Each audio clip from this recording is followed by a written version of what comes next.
आधी कोट्यावधी रुपये खर्चून सिमेंट कॉन्क्रीटचा रस्ता बनवला आणि मग ड्रेनेजच्या कामासाठी तो रस्ता तोडला।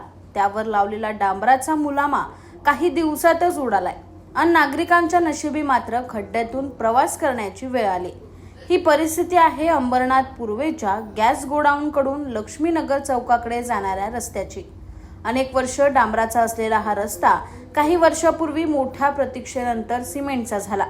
पण सिमेंट रस्त्याचं काम करण्यापूर्वी ड्रेनेजचं काम करावं इतकी साधी सुबुद्धी त्या काळच्या अधिकारी, ठेकेदार आणि नगरसेवकांना सुचली नाही। त्यामुळे काही दिवसातच हा पक्का रस्ता खोदण्यात आला।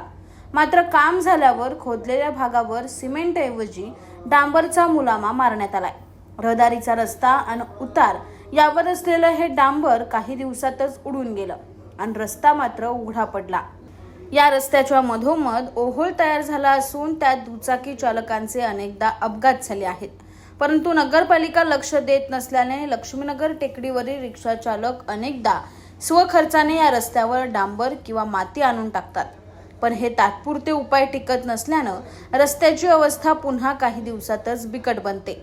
त्यामुळे अंबरनाथ पालिकेनं काहीतरी उपाय करून या रस्त्यावर डांबर नव्हे तर थोडंसं RMC टाकावं आणि नागरिकांना दिलासा द्यावा अशी मागणी केली जाते। Bureau report, AB fast news, Ambernath.